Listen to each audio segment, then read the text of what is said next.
Can you tell me your experiences? Like, what did you face in starting of how to think to code? Like,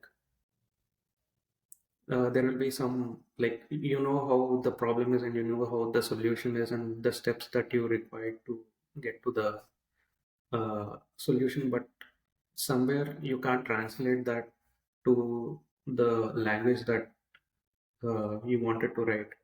But you may know the flow chart and the pseudocode that you wanted to write. So, what is important, knowing the language or knowing how to solve the problem is important? No, see, like it's like even when I started like my computer's career also, it's like from the first day, it's always for me more or less like the concepts and the fundamentals behind the problem solving. It's never about um, programming language, but interestingly, this idea of oh, you shall learn programming language versus you shouldn't learn. Like, you don't need to know programming language to be very good with computers, right? I always have this perspective of you have to be both.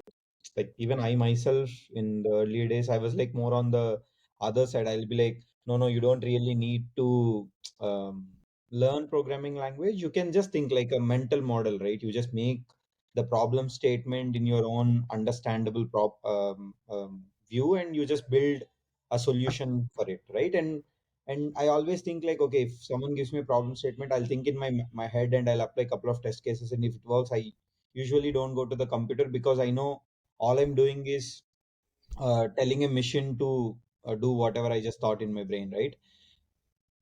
I was like that, but later when I started learning couple of languages, mainly functional programming languages, so for suppose like Haskell or PureScript or any of that dialect of programming languages, it somehow felt little different because it's not now it's no more about like solving a problem. It's about like shipping a code to production, right? So now what usually used to happen was like, okay, you think of something, you felt like, oh, this is the right way to do it, but the moment you try to put it in programming or into the code, right, you have to consider more things. One of the major thing that any software guy use, like software guy as in anyone who is working in a big company, has to consider was like the maintainability of the code, right? It's not just about, okay, I wrote the code. See, again, I'm just giving a perspective of in a journey, like you become a student versus you be a fresher versus you be a little experienced guy, right? I'm talking a little bit on post a fresher, a pre of a experienced guy. uh, yeah, the thought process would be more about how do I maintain this code? Like, okay, I write a code today. Would it be like, okay, I come after 5 years or 10 years, I could able to understand it? Or there are other kind of approaches. There is something called domain driven development. There is something called test driven development. There are like a lot of builder patterns. There is a pattern of how you shall write the code such that it's extensible, it's modularized, it's easier to understand, easier to read, easier to add a new feature, right? Which usually what we don't consider when we talk problem solving, right? Because in general, even the tests for evaluating someone's problem solving capabilities are mainly in the context of time complexity or space complexity, but they were never in the context of um, how do you expand it more, how do you add a new feature if I ask you to, right? It usually what happens, like take any critical system. Let's say you're working in NASA, or I'm just quoting an example, but there are also equivalent or even better examples than NASA, but let's consider something like NASA. So the general use case, you think like, okay, you wrote some piece of code, okay, it went and some launch of rocket happened, and in the next version of the rocket you wanted to add some feature, right? The problem, if you don't write, if you didn't have written the first code very proper, right, the problem is like you can't just add a new feature and test only that feature and send the second rocket, right? Because it said it's an unwritten law of code that whenever you add one line, right, it's not like you have to test that one line, you have to test the whole code base, right? Because like when the code becomes very very big, you simply don't know, like there are It's like a tree that you don't know what all edges are connected, how many nodes are there literally. You just added a new node. You can think like, oh, I haven't screwed up my tree, but there is a possibility by just adding a one node in a tree, you would have screwed up the whole tree, right? So during this process, as you go in the x-axis of time, right? Your y-axis actually diverges. You would be like a guy who don't wanted to work on any particular programming language. At the same time, you wanted to understand the programming language. You want to get into its basics. You want to understand what made the programming language creators, the actual programmers who created that language, right? To create a concept. Like let's say in C, why someone created a pointer, right? If we don't understand like why that use case even comes up, right? Or when a particular use case came, why, like what caused, like what is the use case that caused this pointer concept to be even come out, right? If we don't understand those things, it's like saying, okay, I don't care about the programming language, all I care about writing code, right? Or solving problem in my own mind, right? But when I say you have to understand programming language, it's not just about understanding syntax, but you have to know the depth of it. You have to know uh, what are all the steps involved in your compiler, right? In general, oh yeah, it parses it first tokenizes, then it'll do some syntactic analysis, semantic analysis, intermediate code generation, XYZ steps, right? But do we really understand those as per, like, let's say, for example, a language like C, right? What exactly happens at what level? Do we understand that? Do we understand what actually pointer becomes when it actually becomes an executable, rather than like while in code you see pointer a star and ampersand versus what actually becomes when you're in a executable, right? See, think like this: if everyone would have understand a pointer in terms of runtime, right? I don't think so there is a possibility of a do know like hacking in terms of memory. I'm not saying any kind of hacking is impossible, but in terms of memory, hacking would be um, less possible if everyone would have understand pointers. Why is that the case? Because pointers is the only way, at least as far as I know, in C, that you can access a memory or Okay. you can modify the contents of a memory. So, like, this has become from a small question to a very big topic. So, I think we have uh, gone from like, why we are thinking to code to like how the most basic function of a pointer is responsible for writing a code. Yeah, So, for anyone who is in engineering or anything, the first thing what needs to be the drive for them to learn coding? Is it the money, or is it the ease to develop a product, or just to complete a coding question? So it may be different for each and everyone. So what you think the best methodology to grow from them to a student to a working professional? So how the curve should increase? So sure. See, in terms of um, paying a path for someone, right? I'm okay, not fully sure. We are 100%. You can apply it, a systematical rule saying like, okay, you have to follow this path. Only you will reach, like, let's say, some position, X position, right? Because considering different use cases of the people, they all diverge and maybe they'll converge to a common goal. But but just to think in terms of like outside view, right? At this moment, see, what's happening is like software is just killing everything, right? yeah, Even recent AI developments in LLM or stable diffusion algorithms, right? What's happening was like, um, y- you do realize that no more coding defines, maybe not nearest future, but maybe in few years, no more coding is the thing that's going to define a person capability, it's the right? thinking of how to do an end product or how to find a solution. Yeah, I true. I may That's definitely true, but I may think in those terms only, right? The artistic side of a person. See, you do know a brain have right side brain and left brain, right? One is an analytical thinking, another one is like it doesn't care. It just sees something, it feels it's good, right? It doesn't do any analytical processing of what it's seeing to define whether it's good or not. right? You just look at a mountain, you feel it's good, done, right? Whereas you look at a mountain, you think like, oh, it looks like a Pythagorean, or it looks like a acute triangle. I don't know. You see some symmetry in it, and you feel like, because of that reason, it's good, right? So at this moment, even LLMs or Chat GPT, for that reason, right? It all are on the side of there is no consciousness as such, right? They do not really understand what is a red color, or Yeah. they do not really understand what is blue color. All they know is blue and red are similar because they are colors. Blue and sky are similar because they sky has the same color as blue. Blue and water are similar, assuming people say sometimes water looks blue, right, because of the sun's diffraction. uh, so ideally, what LLMs or AI knows at this moment is the similarity between the words. Okay, they don't know nothing more. So it's very hard to build a. You do know, like, okay, you ask for a poem, actually it writes a poem, right? So Yeah. so you can say, isn't that artistic? Because we said they're not so much artistic. Isn't that artistic? Because, and also you can say like, okay, they're generating images with a simple text prompt, right? Isn't that artistic?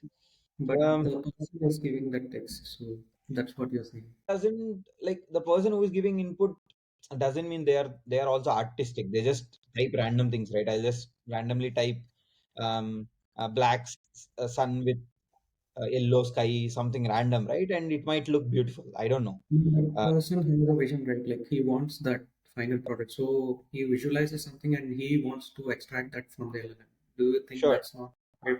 sure. It could be, but some people will just try it out also. Like, how many people are really making a product out of it, right? At this moment, I'm not talking Yeah. in terms of future. At this moment, do you try it for the sake of, oh, it looks beautiful, it looks something interesting, or do you try it sake of, oh, I wanna paint something and sell it on eBay or something, right? We are Some not people yet. like just like a game that we used to play, and Yeah, yeah. only It's small more or less times that like. Yeah. Yeah, it's more or less like in that direction, right? But anyways, coming back to the question of how the students or the early tech people should uh, uh, pay a direction for this kind of new technologies coming up, and maybe generally I think it's not, again, it might be surprising, it's not really that ML or AI or even LLMs for that reason, right, are not very new as such. I know Transformers paper, which is the basis of LLM, came in 2017, but the actual idea of everything, right, there were old papers which were written around 1970, even before that, right? So it's been from very long time. AI will replace jobs kind of thought process. But how I would like to see it is like, you can always treat it as it's going to create new kind of jobs, right? okay. That's the possibility. But are we prepared to take up those new kind of jobs, right? Are we prepared to groom AI? Maybe that's a job, right? Are we prepared to build applications on AI, right? Are we prepared for that at this moment? At this moment, it's more or less looks like chart or generating images, or asking questions that we used to ask Google earlier, right? Um, so my view, maybe, like, to put it in simple terms, my view maybe, if we could try to really understand the fundamentals of everything, right? Whatever it is, I'm not particularly going to say anything specific, but you pick up anything, um, you understand the fundamentals of it, I feel you are always in the right direction. So for example, let's say you understand um, how a bit stores in your hardware, right, in your laptop. How does a memory gets copied from RAM to CPU for an instruction to execute? What exactly happens inside a CPU? How do you fetch instructions from disk sometimes, assuming there is a virtual memory? Eh, There are other things. There is data bus, there is an instruction bus, there is a L1 cache, there is a CPU cache. Even RAM itself is coming up with, there's something called, I don't remember exactly, it's called Intel Neptune or something. They're saying it's as fast as RAM, but cheaper than RAM because it's kind of built on a hard disk kind of thing, like SSDs, but an advanced SSD or something. So think like this. let's say an AI is picking up and it's taking all the software side of problem statements, right? Then maybe hardware might open up. See, Yeah. before 1970s, hardware is the thing. Yeah. People used to build things, right? And everyone was like very much into hardware, right? Everyone knows how does a transistor really looks like, or how does a capacitor really stores the, may not to that extent, but to some extent, everyone knows how does a capacitor stores the charge, right? Maybe that might open up for more people. Even in software, um, um, like let's say since AI is coming up, right? Data privacy, data protection, all these other kind of things are going to open up, right? If you would have really understood what is an encryption to its best, right? So why I'm using the word to its best is because there is something called homomorphic encryption. Okay. Okay. So how does it actually works is, let's say you have an A with you. You have your name. Okay. Okay. You have to send it to, right now what's happening, you will send it to your machine, and machine will verify whether this name is already taken or not, Mm. right? A simple username exists. With him, okay, what does homomorphic encryption simply says is that, okay, before even going to homomorphic encryption, how is the current day scenario looks like? I take my name, I'll encrypt it with the public key, I'll send it to the server, and server will decrypt with its private key, right? Why is that a thing? Because you don't want, while in the transit, you don't want the data to be in any simple format, because there is a chance like someone would be sitting at your router and can watch the traffic, right? But when it leaves your laptop, you want it to be encrypted. When once it comes inside your laptop, you want to be decrypted, right? But now think, what if on the other side it's an AI rather than Yeah. a machine, right? That means you are trying to give your information to someone who is conscious, not yet, but they might become conscious over the time, right? Maybe 100 years or 50 years, they might develop the conscious capabilities, and you're screwed, like to some extent, right? Okay, so now coming to homomorphic encryption, what it simply says is, you encrypt your data, okay? You send it to the person, but person is need not to decrypt to apply an operation, okay? Okay. And he will do whatever operation he wants, and he sends back the encrypted data back, and you are the one who is going to decrypt it. So Mm. encryption happens in your system, and decryption happens in your own system. It's never, your keys are never need to go out. There is only one key, only private key. There is no public key at all. No one needs to know it. You encrypt it, you decrypt it. Okay, how would it work? Think like this. What is an add operation? Okay, I'll give you a encrypted 2, I'll give you a encrypted 3. What you do, you decrypt 2, you decrypt 3, and you apply 5. You encrypt and sends me back, right? Now what I'm saying is, I'll give you an encrypted 2, I'll give you an encrypted 3, but I'm not going to give you any key. Okay. So you have to do plus operation. You would get a encrypted something else, and you give me back, I decrypt, it should be 5. Mm. Okay. So if I ask, okay, there is something like this, how would you implement yourself? Do you go to every programming language and change this feature? Or do you implement a library in every language such that every language will get this feature? Or think this. Or do you change flip-flops? Or do you change the multiplexers in your laptop? Or do you change logic gates in your laptop? Isn't all operations were built on top of these? Yeah. So wouldn't the AI, whatever the AI, right, visualize however you want, wouldn't its hardware itself comes with an operation where there is no possibility of decryption? Okay. Isn't that a complete directional growth? Like you might not be even alive, even if you start today to see its uh, to its extreme level, right? And it would have even a higher value than AI itself, because AI is going to become cheaper. See, right now AI is little costlier. Okay, it almost costed $1 billion or such to train over all the internet and fine tune it and run it with reinforcement learning with human feedback and all.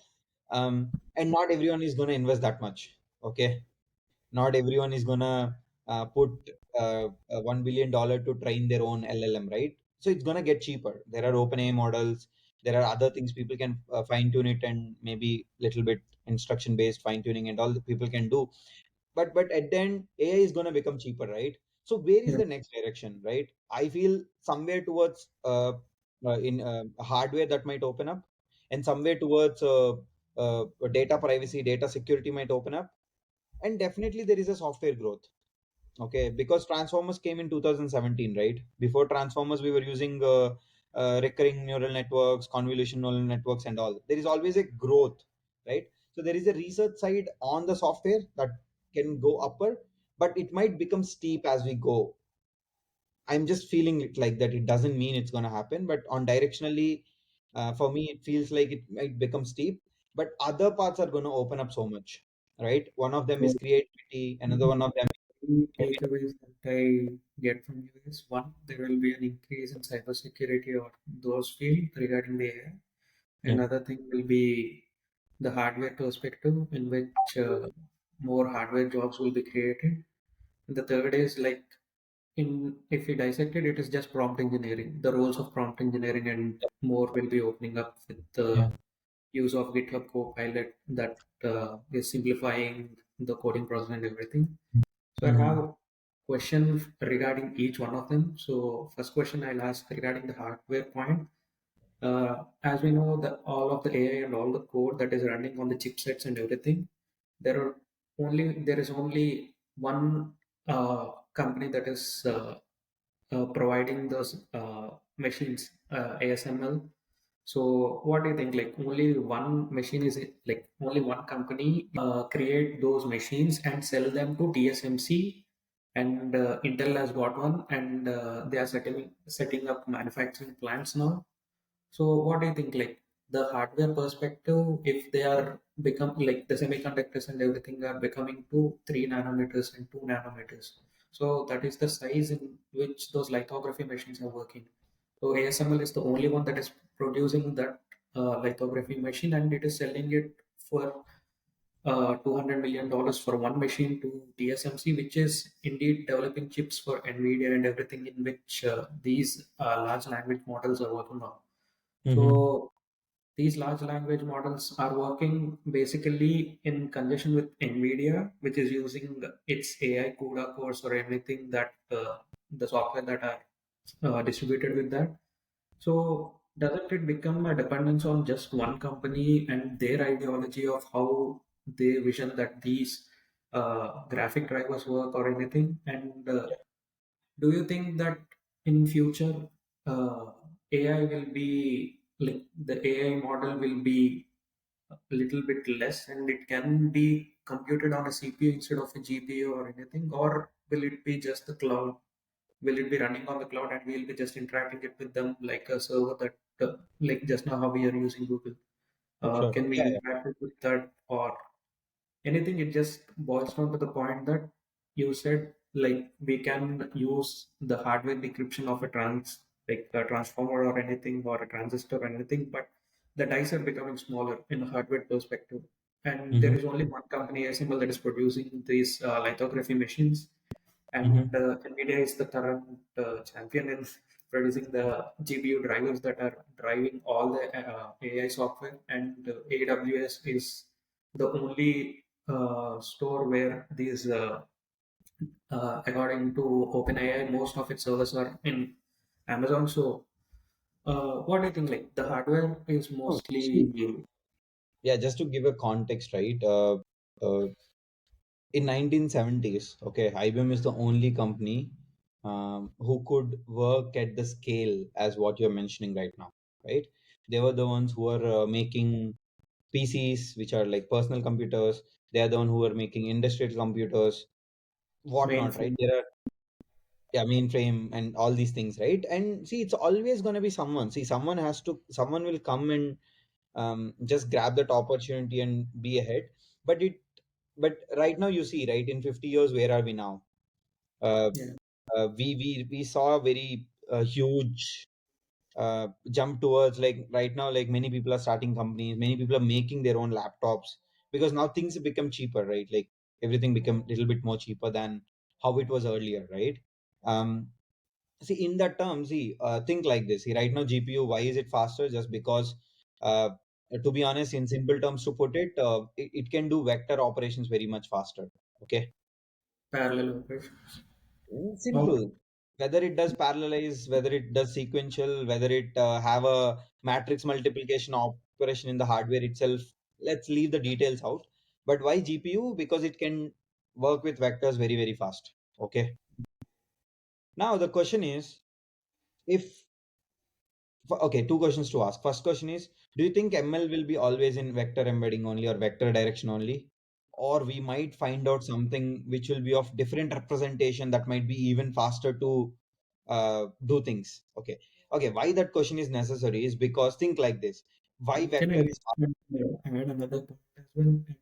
We are getting pretty good with quantum computers as well. So, can uh, you tell me as well, like if quantum computers and these LLMs or anything that combine with that, I think as you said, the GPU computing might be reduced and quantum sure. computing might be increased, and the time that is taking now for them to reply us or the number of operations per second that we are requesting might be even increased. So, Sure, sure. See, but even before going to quantum or CPU or anything, right, or GPU in that matter, first thing that we have to understand at this moment is the main focus is on software. Okay. mm, So right now, the directionally, many people are very much interested in software implementation of it. As I said, right, the revolution has changed. The hardware mm, revolution is over. Like it's in 1970s, 1980s. Now people are very much because software become cheap. You writing a code and deleting a code is not gonna cost you anything that you think of. It'll be even cheaper than buying a chocolate at this moment, right? So since software become very, very cheap, many people are able to do it. Okay. So now since many people are able to do it, a lot of research papers are coming, and somewhere or the other a good um, like well established idea is popping up where many people are appreciating that idea and people are building tools on top of it, and suddenly you see something like ChatGPT gets released. Okay. So now the question is, since many people are very much focused on the CPU side or the software side of it, right? For sure, there will be someone who would be like grabbing that opportunity and going ahead with hardware. But I am not sure like that will be the case anymore. Okay. See, because you know how Google works, or you know how Meta AI works, or you know, for that sake, even OpenAI might pick up, right? Since right now the problem of software itself is not at its best. Right now, it's costing so much to train LLMs. Yeah, you can say because hardware is also costlier, but even then, at this moment, you could optimize in terms of software. As I was saying, right now, vectors are the thing. Okay, mm, no one is sure that okay, vectors is going to be the end. So for you to build something, for you to invest a huge amount of money on something which you're not sure going to be the future, right, would be a very big risk. Okay, some companies would have taken it because they might have seen even for 100 years it's going to be this way only, and they wanted to take that risk, right? And definitely someone took a risk, they'll get the returns. But for a company which is heavily predominantly on software side, right, they can't just go and invest in hardware and become a want to become something. uh, the major concern is this: what if they themselves come up with a different approach where they are not going to use vectors? Let's say, I am not sure at this moment. I can't think something other than vectors which could represent n-dimensional, maybe little technical details, n-dimensional similarity storage, right? How would you store similar things in a n-dimensional embedding and all, right? I am also not sure other than vector what could be the thing, but I'm pretty sure something will come up. Maybe we won't be around to see it, but pretty sure something would come up. findings. Sure, you can ask LLM itself, right? Like, or I'm just using the LLM word because it could be anyone. Yeah. It itself to like, why don't you figure out any better way to represent your similarity such that your operation, your training would be faster, right? Then it shall be only the cost of data transferring, right? How much like getting all the data into your place or storing the data at the start, right? It shall be only the cost of that. It should not be the CPU cost. Right now, how is it, right? People are able to run um, like huge amount of traffic with very minimal number of servers. Mm, Right now, you take a room in that earlier it used to fit only one CPU, right? One computer. Even that was too slow, right? Now mm, that in the same machine, people are like running streaming services.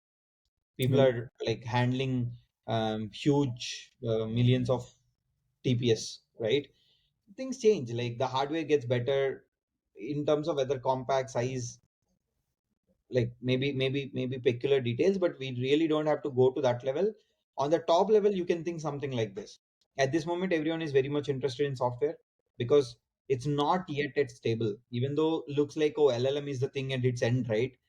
As I was saying earlier, it doesn't have any consciousness. It doesn't have any analytical brain. Even maybe it's a little um, contractory contract. What is it called? Contradictory statement. But LLMs doesn't really have an analytical brain at this moment. They can't simply figure out something at this moment. All they can do is find the similarities and they pick up the words which are similar to it, and they it's a probability distribution, and they pick one of them and they just predict that as the next word. Because in simple terms to put, LLM is nothing but predict the next word. That's it, nothing more, right? If And then suppose ChatGPT and Gemini LLM that Google launched recently, and somehow we make them to talk each other. So, is no, there that's a what, right? So potential as I was saying, for right? So what do you mean by talk each other? Someone has to generate an instruction and other person has to respond, and yeah, whatever he responds, that will be the instruction to this machine. See, as yeah, I was saying, right? You I mean, this is one way to understand. When two people are conversing, do you see it as, oh, these people are conversing, or do you see it as, with the old context, they're talking every next word? As I said, now every next word, right? I realized after every I have to use next, after next I have to use word, right? So even though on a top level it might looks like we are conversing, in the internals all we are doing is simply predicting the next word that I shall use, yeah, right? Let's assume I'm giving a talk to many people, right? And I chosen a bad next word. hmm, Okay, someone will simply stand up and say, hey, you said equal to MC cube, but it's supposed to be equal to MC square, right?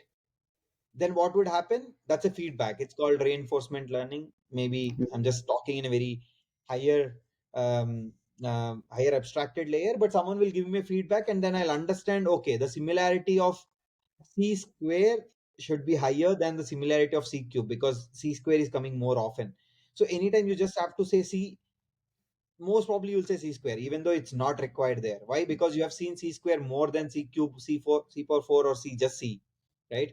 So if someone, you tell yourself, right? If someone is saying equal to m, you would end it up with c square, right? Because you know the similarity between c square with equal to m is higher than something else, right? It can't be equal to, okay, simple. Why people won't say equal to w x square, right?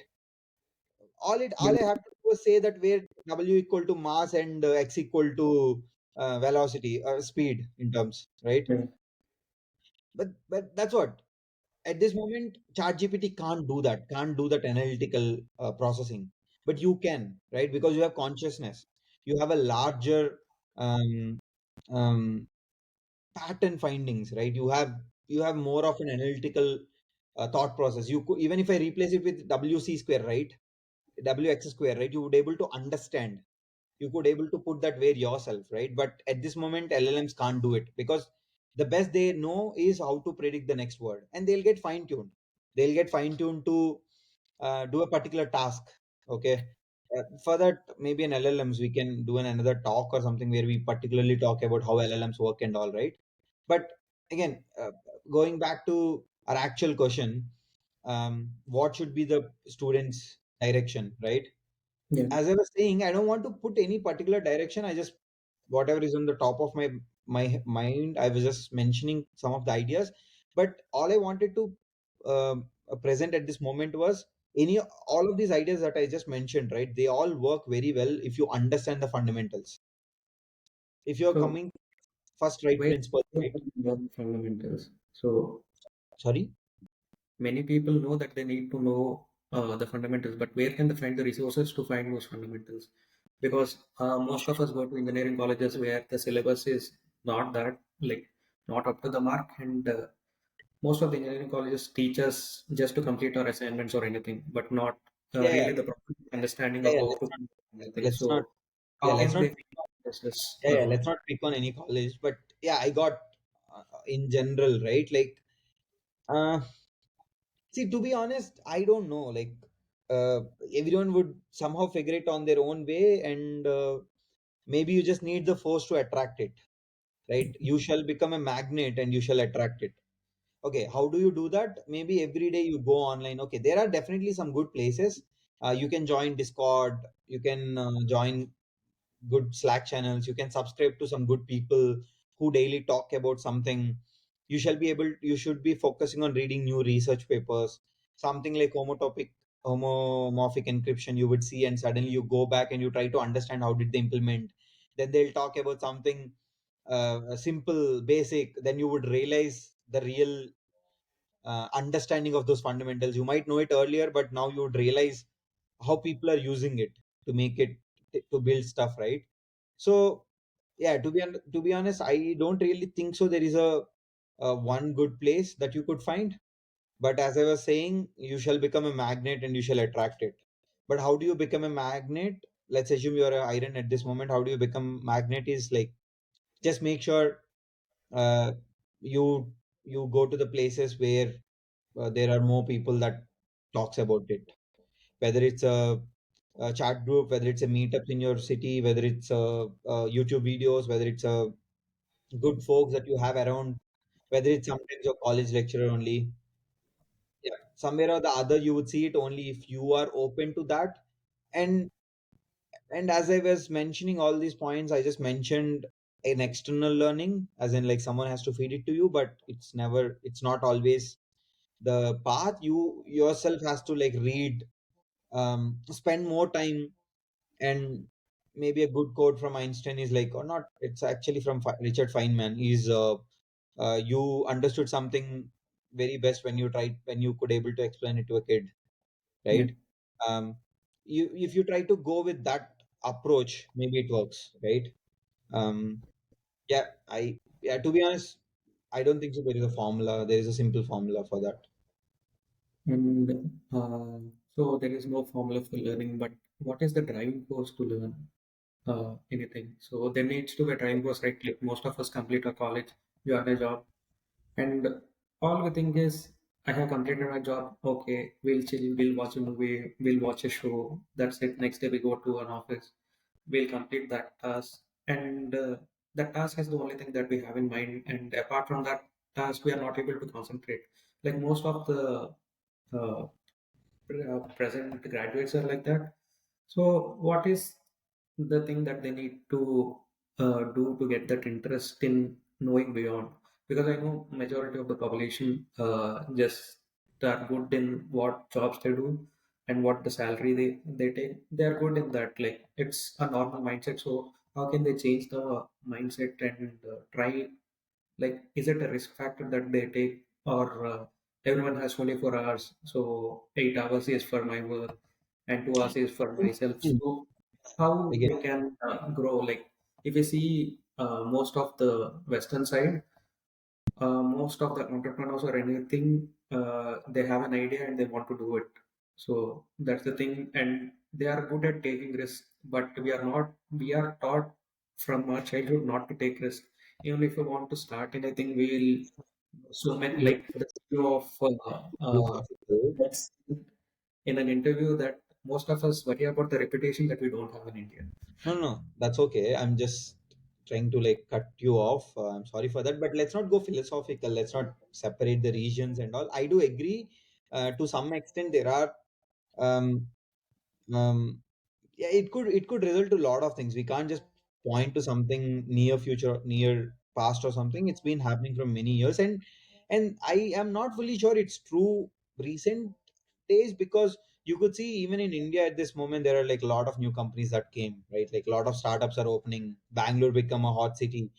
I won't compare it with the Silicon Valley or something, but it's directionally maybe 1970s Silicon Valley or something, or 1975 Silicon Valley or something. But anyways, I really don't want to discuss in terms of philosophical or the regional direction. But see, regarding the driving force or something, right? I remember like someone telling me this: when you build something, right?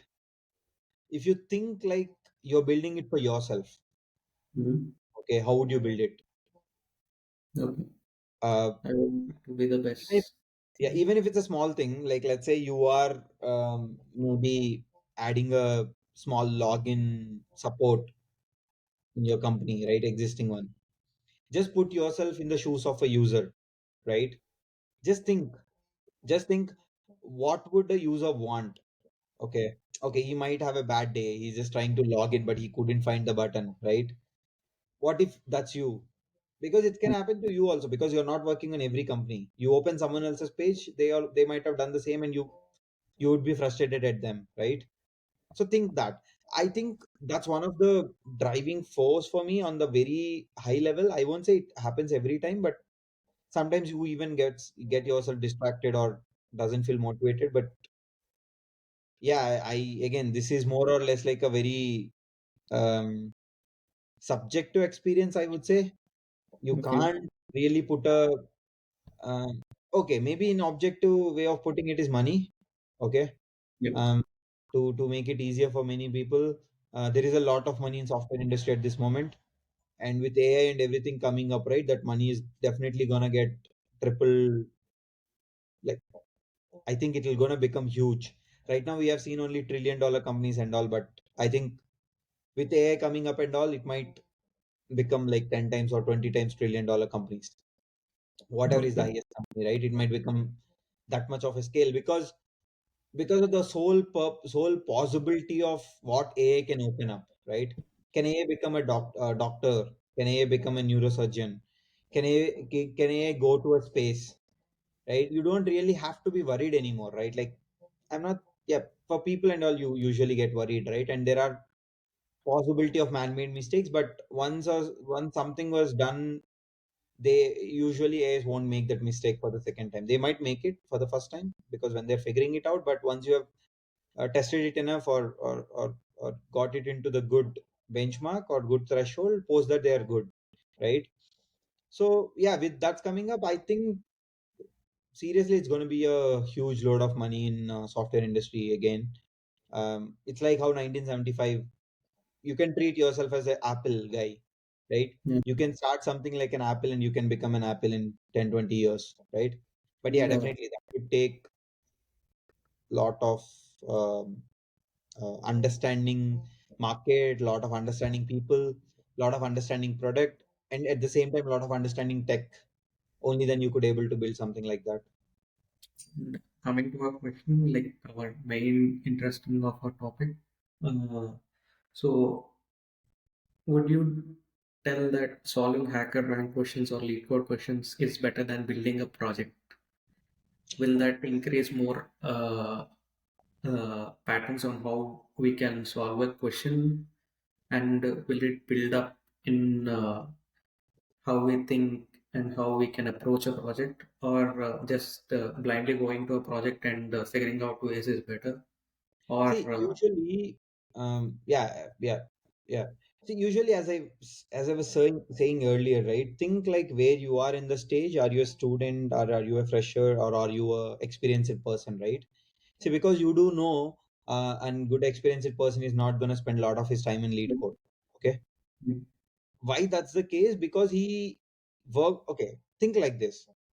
You would actually need project experience only at the end. Okay, as I was saying earlier, right, you need to know how to write a modularized code. You need to know how to write a reliable code. You need to know how to write a scalable code. You need to know how to write a testable code, right? For all of these things, you can't just name a variable a somewhere in your code and use it everywhere, right? Somewhere down the line you don't even remember what is that a anymore, right? At the same time, you should not name it something big of 100 characters also. Okay, you need to figure out that uh, short forms, right, and which you get over the experience. But to put it in simple terms, how would a company assess a person can learn all these things and become an experienced person, right? Can work on a project which can do all the things that we listed just now, right? One of the main metric that people found, the companies found, is problem solving, right? yeah. And they usually test really open uh, towards general discussion more than just a problem solving. They were very much interested on understanding the people's perspective than just giving a problem statement and asking them to solve it. I'm saying like a lot of companies in these days were very much on discussion based hire rather than a process based hire, right? But again, when Okay. a company becomes Coming big, to, coming to the process of hiring. yeah, So as we said, most of the companies take coding exam as one of like the metric in assessing like most of the companies. This is based on the coding results. So as we have discussed throughout this podcast, so do you think the use of Google or Chat GPT, like as we come to a conclusion that the vision is the one thing that a person needs to have more than the coding skills or anything, because large language models don't have the consciousness to code or consciousness to have a vision or the final product or just the initial step of what to create.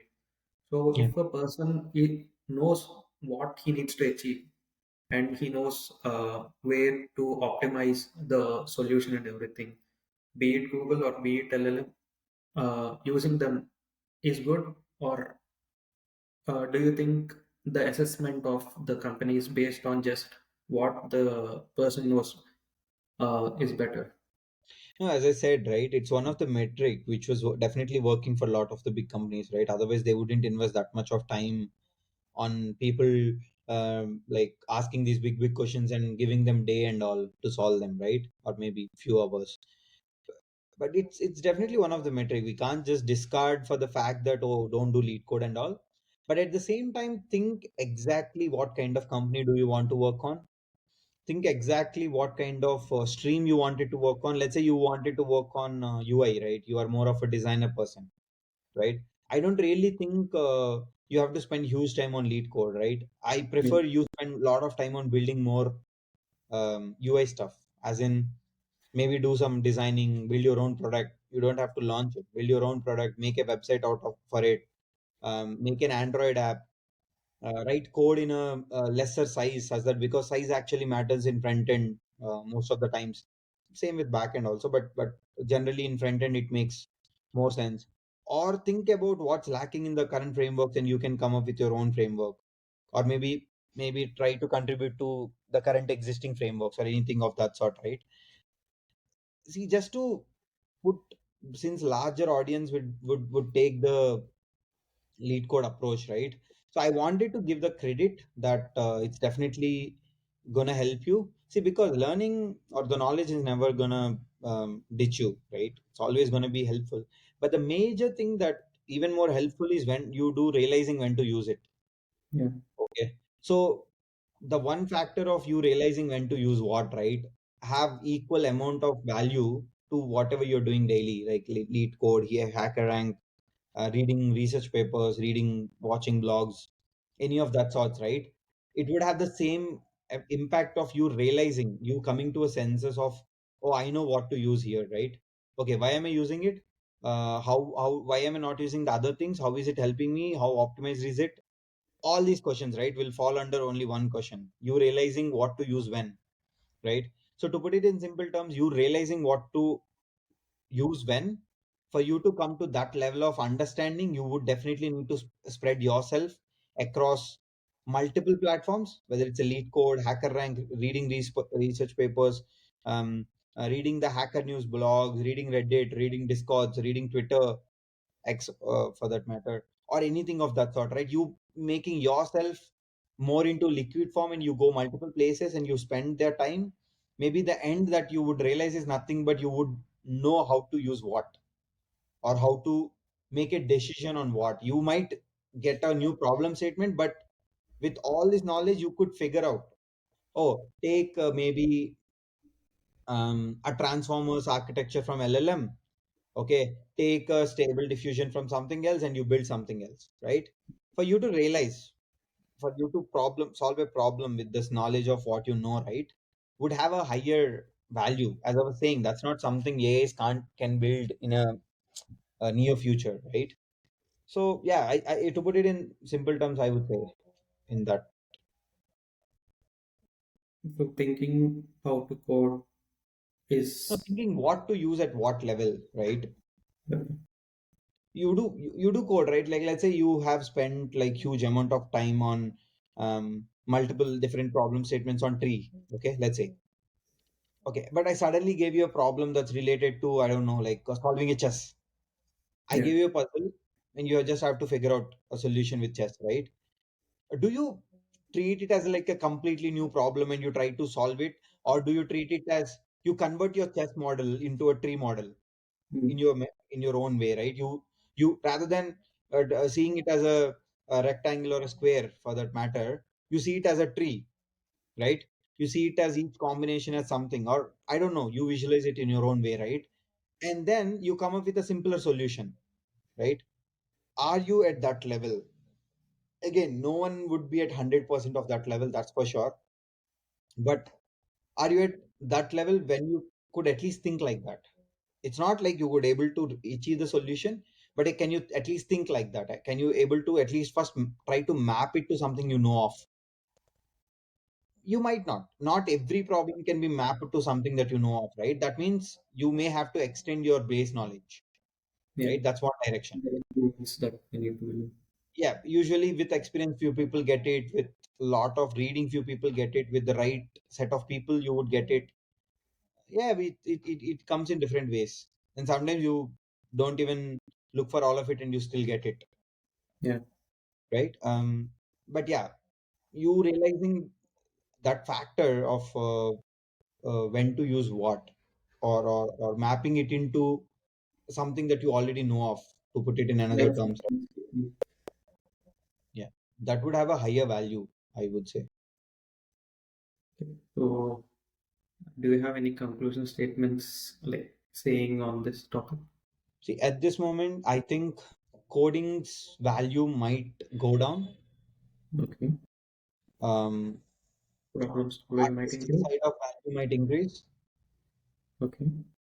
As you mentioned, visionary side of value might increase. Okay. Um, problem solving side of value might increase more. Okay. Actually, it will become even more. Right now, I would say to some extent, problem solving is not really being explored. Usually, the problem solving happens only when a new stream of idea comes. But once a stream of idea comes, all we do is like just put a hack on top of hack on top of it and just get better than the other people. But really, a problem solving as such was not really opening up. I think that will open up because AI would let you think of unknown possibilities at this moment, right? Whatever you feel is impossible, AI might make you feel like, oh, that's still possible. Okay, let me think, how could I do it? Maybe, I don't know, teleportation might become possible, right? I don't know for sure. But will it open? Could be, right? Because AI would do rest of the work for you. All you have to figure out the algorithm. All you have to figure out the uh, physics behind it, math behind it, right? Maybe in that also AI could help you with it, right? It'll just tell you, just tell him, hey, I'm thinking this theorem. Can you see if it's provable or not, right? Or can you write to code to verify whether it's provable or not, right? Yeah, it'll become, I think, to put it in simple terms, or maybe a conclusion statement is like a person with an AI would open up in unlimited possibilities. Okay, and I feel they both go together, one with another. He'll Okay. get better, AI gets better. He'll get better, AI gets better, and together they'll just open up unknown and unlimited possibilities. And For that, you have to be ready.